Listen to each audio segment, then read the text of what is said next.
The whole idea of reincarnation hinges on another belief. Reincarnation can only exist with the concept of karma.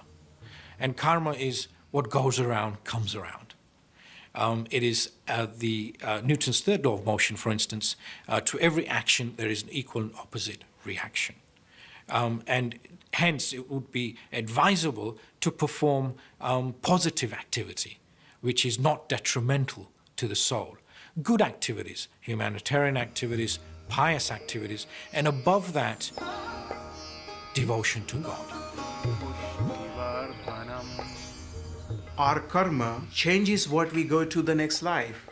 So bad karma is very bad karma, and then next life is where you go through pain and hustle and trouble, and you just pay. Whereas you have no say in anything, you cannot control anything. But if you do good enough deeds in this life and create a good bank balance in the bank of God, which is transferable, simply speaking, you get into good karma. Reincarnation asks of Hindus that they lead a virtuous life. But doing good to others isn't the whole story. Deepu also feeds the birds in Regent's Park. There's a thread of life going through the whole of creation, and animals are our younger brothers and sisters. They have the same feelings as we have for their offspring. They also form relations, and they feel pain as well. Maybe in a previous lifetime, I was one of these pigeons, and I was being fed. So by way of thanking God, I want to return the favor. Hindu tradition suggests that all life is a pyramid with humans at the top.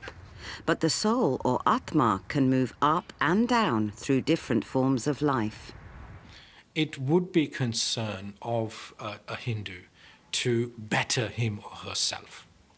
Because if one doesn't, then most certainly within the Hindu belief, you don't really want to come back as a lower life form. If you're, let's say, a human being and you've performed karma which is somewhat detrimental, then you would come back as a lower life form, which may not be necessarily desirable. A life of a dog or a life of a cat, for instance. Of course, dogs and cats in this country are well looked after, but in the rest of the world, they're not so well looked after. Reincarnation is not a feel-good belief. It makes serious demands. But for some Hindus, it can also be a comfort.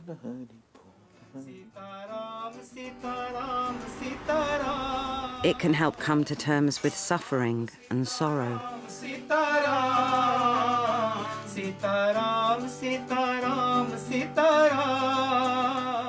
50-year-old Satish Topalwala has lived in Leicester for 40 years with his wife and family. As a child, he was paralyzed with polio. He couldn't walk for most of his early years, and today he walks using calipers.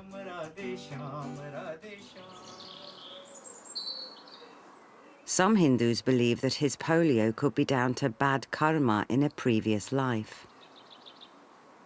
Yet for Satish, his faith in reincarnation has left him with a positive outlook. He even sees his condition as an opportunity. People might say, perhaps you're going through this bad time because you were a bad person before. So, okay, if I was, then in this life, I'm going to put that right. I'm going to do all the good things in this life so that I can cover all the bad things I did previously. So by being a good human being and doing good deeds, what I'm doing is overcoming all the bad deeds I may have done in my previous life, and so much so that, if I come back as a human being, then I don't go through this same problem and even do even greater deeds in my next life. Reincarnation even helps him confront tragedy. One weekend 5 years ago, Satish's faith was put to the ultimate test. His 17-year-old son, Vishal, was about to start an apprenticeship in construction. And Satish was looking forward to helping his son prepare for it. But this weekend would end in tragic loss. That particular weekend, I was going to take him to buy some construction boots and stuff and a hard hat and things. But he wasn't feeling too good the day before, which was a Friday. And Saturday morning, we felt that, okay, you know, he's having a lie-in, which was very, very unusual for him. So we let him, and I made a cooked breakfast, which he enjoys. And just as it was ready to be served, I said, well, you know, it's a bit late, because it was about almost 11, half 11. So I went along to, you know, see about getting him up, you know. And as soon as I opened his bedroom door, I just felt in my heart that, you know, he's no longer with us. Vishal had died in the middle of the night. The coroner gave an open verdict. The colour of his body, I just felt it. You know, I touched him and he was cold. And I think that's one of the other things which I've found very hard since then.